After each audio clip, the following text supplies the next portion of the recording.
Hi hello welcome to 6 TV.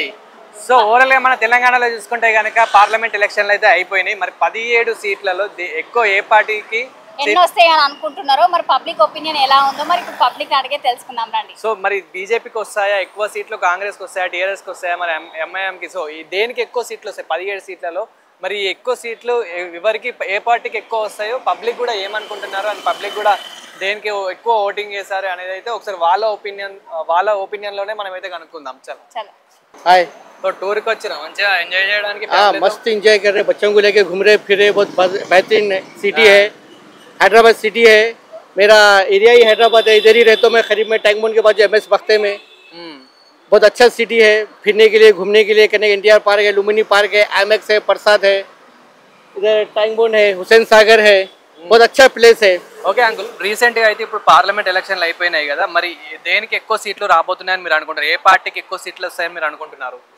अब इससे पहले जो CM थे KCR साहब थे, बेस्ट था पब्लिक के लिए भी. लेकिन अभी भी जो CM बैठे हुए हैं, जो जीते हुए हैं कांग्रेस के तरफ से, वो भी कुछ अच्छे काम करेंगे बोल रहे, कुछ गरीबों का हेल्प करेंगे बोल रहे. जैसा KCR साहब करे, अगर उसी तरीके से अगर इन्हों भी, अगर ये CM जो साहब है कांग्रेस वाले, इन्हों भी अगर वही काम अगर करेंगे तो बहुत अच्छा रहेगा पब्लिक के लिए.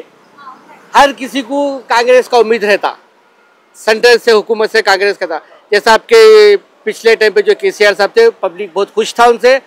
अगर ये हुकूमत अगर KCR साहब के तरीके से काम करेंगे, पब्लिक को खुश करेंगे, जैसा कि पेंशन चालू करेंगे, बस फ्री करे, लाइट का बिल फ्री करे, वैसा ही गरीबों को अगर घर देंगे करेंगे तो बहुत बेस्ट रहेगा. बेस्ट CM कांग्रेस सिंह का CM. ఓకే ఠీక్ హై. Okay thank you. హాయ్ బాబాయ్, ఎక్కడనే మాదా ఊరా చిన్నమడూరు, ఎక్కడనే మన తెలంగాణనే? జనగాం జిల్లా, తెలంగాణ. మరి ఈ 17 పార్లమెంట్ సీట్లలో ఏది వస్తాయని మీరు అనుకుంటున్నారు? మన ఓటేసిరా లేదు? ఇంత వేసినాం, ఓటైతే వేసినాం, మన ఓటు మనం వినియోగించుకోవాలంటారు. ఓటు వేయాలి తప్పనిసరి, ఎవరికైనా ఒకరికి. మరి ఎక్కడ ఇప్పుడు ఏ పార్టీకి ఎన్ని సీట్లు వస్తాయి అనుకుంటున్నారా మీరు? ఏ పార్టీకి ఏంది, ఇప్పుడు అధికారం కాంగ్రెస్ ఉంది కాబట్టి కాంగ్రెస్కి వస్తేనే పని చేస్తారు. అంతే. TRSకు వస్తాయంటే ఇప్పుడు TRS వచ్చిన వాళ్ళందరూ అలా కాంగ్రెస్లో తుంపుతారు. ఇప్పుడు ఎమ్మెల్యే వేయలేకపోతారు. దాని అందరూ ఇప్పుడు అక్కడ పోయి మళ్ళా కాంగ్రెస్ వచ్చాయి. మనం తెలంగాణలో చూసుకున్నట్లయితే, అంటే తెలంగాణ కాకుండా సెంట్రల్ లో చూసుకున్నట్లయితే కనుక బీజేపీ ఉంది కదా, మరి సెంట్రల్ లో ఏది వస్తుంది అనుకుంటున్నారు? బీజేపీ వస్తుందంటే కానీ బీజేపీ ఏమొస్తుంది నమ్మకం తక్కువ. ఇక్కడ మన తెలంగాణలో చూసుకున్నట్లయితే కనుక తెలంగాణ వస్తే కాంగ్రెస్ అన్న, తెలంగాణ ఇది TRS అని, అంతే ఇక. ఓకే అంతే. సో ఓవరాల్ అయితే మరి బీజేపీ ఎందుకు తక్కువ వస్తాయని మీరు అనుకుంటున్నారు? బీజేపీ తక్కువ వస్తున్నాయంటే చాలా మంది లేరు కదా, అలా ఒక ముగ్గురే ఉన్నారు కదా ముఖ్యంగా. Hi bro. హలో. సో ఎక్కడి నుంచి? నేను వచ్చేసి తెలంగాణ నుండేనా? నేను తెలంగాణ. ఓకే, తెలంగాణలో మన ఎలక్షన్లు అయితే అయినాయి కదా, పార్లమెంట్ ఎలక్షన్లు. ఈ 17 పార్లమెంట్ అంటే సీట్లలో దేనికి ఎక్కువ, ఏ పార్టీకి ఎక్కువ సీట్లు వస్తాయని మీరు అనుకుంటున్నారు? ఇక్కడ 2 థింగ్స్ ఉన్నాయి. ఒకటి ఏంటంటే రూలింగ్ లో కాంగ్రెస్ పార్టీ ఉంది, అండ్ TRS అనేది సెంటిమెంట్ ఉంది. సో వాట్ ఎవర్ బీజేపీ గురించి నాకు అంటే అంత ఎవరికి ఇక్కడ తెలంగాణలో వచ్చేసి బీజేపీకి అంత ఇంట్రెస్ట్ లేదు.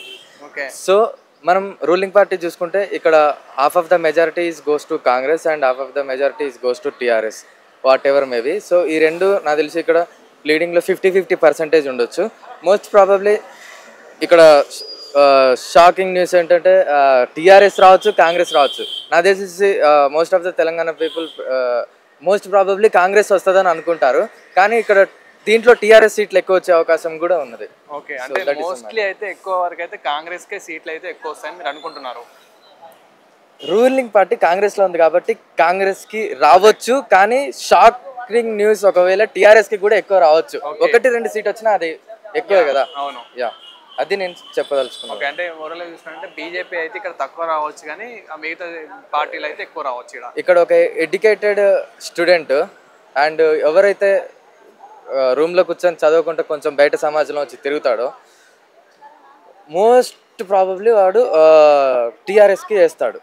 అది మిస్ అయితే కాంగ్రెస్. ఇక థర్డ్ ఆప్షన్ బీజేపీ. చెప్పండి సార్. తెలంగాణ అయితే మొన్న 17 పార్లమెంట్ సీట్లలో దేనికి ఎక్కువ వస్తాయని మీరు అనుకుంటారు? ఏ పార్టీకి ఎక్కువ సీట్లు వస్తాయని మీరు అనుకుంటున్నారు? ఇప్పుడు యాక్చువల్లీ చెప్పాలంటే మనము ప్రతి ఒక్కటి మనం అనుభవిస్తున్నాం, చూస్తున్నాము. ఇప్పుడు మన జనజీవనం ఏముంది, మన ప్రజా వాహిని ఎలా ఉంది, రాజకీయ వాహిని ఎలా ఉంది, అందరికీ అర్థమైంది ఎవరు మంచి చేస్తున్నారు, ఎవరు మంచి చేయట్లేదు అనేది అందరికి తెలుసు. అగ్లీ బార్ బి మోడీ సర్కార్ అని చెప్పి బీజేపీ పక్క. సో ఇక్కడ మన తెలంగాణలో ఇప్పుడు 17 సీట్లలో ఓవరాల్ అంటే మీరు బీజేపీ అంటున్నారు, ఓకే సరే బీజేపీ అనుకున్నా కానీ తెలంగాణలో ఎన్ని సీట్లు వస్తాయి అనుకుంటున్నారు మీరు ఈ 17లో? మేబీ 14+ భయ్యా, 14+ బీజేపీ పక్కా షూర్. ఒకటైతే తక్కువ అది చెప్పలేము. మాధవీలత అమ్మగారు, ఆమె కూడా ఐ మీన్ ఏమో ఆడ సమ్ ఏమంటారు ఆ ఓట్లు ఏవో బినామీ ఓట్లు, ఆ ఓట్లు ఈ ఓట్లు. ఓకే, ఏమనుకుంటారు మాధవీలత గారు మరి గెలుస్తారు అనుకుంటున్నారా? ఆమె శాయశక్తుల గ్రాండ్ తకాఫర్ గా ఇచ్చింది, ఫుల్ సపోర్ట్ గా పోయింది, పేద ప్రజలకు అందరికీ అనుగుణంగా పోయింది. ఎలా ఉంటే మనకు డెవలప్మెంట్ అవుతుంది, ఎలా చేయాలి, ఇప్పటి వరకు ఏం జరిగింది, ఇక మీద ఏం జరుగుతుందో మీరు చూడాలి.